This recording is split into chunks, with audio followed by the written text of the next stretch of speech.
근데 이게 제가 조사한 게 하나 있는데 한국갤럽에서 한 건데 아까 상무님 말씀하신 것처럼 결혼식 참석할 때 느낌이 뭐냐?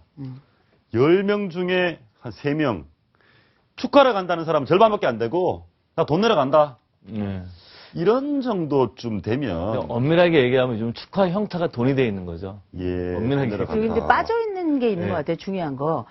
얘가 나중에 내가 할 때 내려나 뭐 이런 다시 돌려받을 수 있으려나 이런 생각이 빠져 있는 것 같은데요. 적금드는 방법이 있고 이렇게까지 이 결혼이라는 큰 행사를 이렇게 좀 의미를 퇴색시킨다면 축의금 안 받으면 어떻습니까? 사실은 쌀로 내라는 사람도 있고요. 요즘에 뭐 장애인 시설 갖다 준다고. 그렇죠. 예. 근데 법으로 딱 잘라가지고 오늘부터 당장 축의금 내는 사람 감옥에 집어넣을 거 그럴 수는 없는 거거든요. 이게 뭐냐면 오랜 시대가 흘러오면서 세대적 경험이 있습니다. 그러니까 제가 지금 예를 들어서 한 50 이상 되시는 분들 세대까지는 인식자가 상당히 어려울 거라고 봐요. 이분들은 청첩장에 축의금은 삼가 정중히 사양합니다.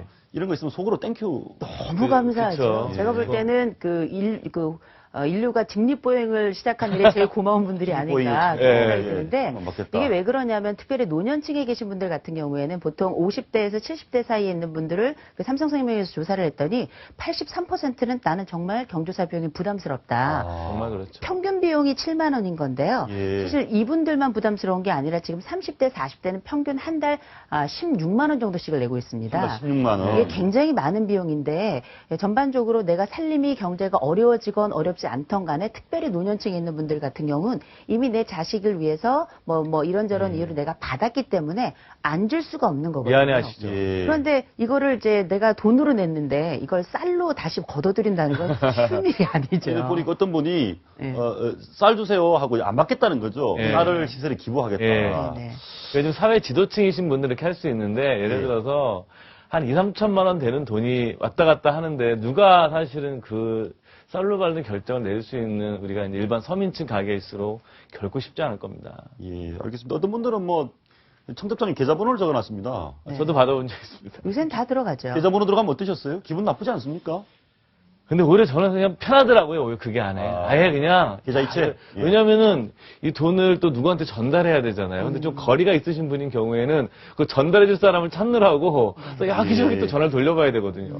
궁극적으로 이 축의금 몇 천만 원 이게 결혼 비용이 너무 많이 들어서 그런 거죠? 그렇죠. 그러니까 결혼 비용이 만약에 정말 둘이 사랑해서 둘만의 예식을 위해서 몇몇 사람들이 모여서 아주 따뜻한 사랑을 전하는 이런 온도만 있는 결혼식이라면 사실 이렇게 부조금, 특별히 축의금 때문에 걱정이 되거나 문제가 되거나 소송까지 가는 일은 없을 텐데 이게 그것이 아니라 가문 대 가문의 만남이고 그리고 이게 마치 그 부조라는 게 상부상조로 좋은 말이 그렇지 실제로 돈이 그 전에 갔었고 이제 마치 회수하는 것과 같은 채권 채무 관계처럼 이루어지고 있기 때문에 이 현실과 그 오랜 관행 이런 것들이 함께 묶여 있어서 어쩌면 이게 그 앞으로도 장기적으로 계속 이어질 그런 풍습이 아닌가 저는 그렇게 생각을 합니다.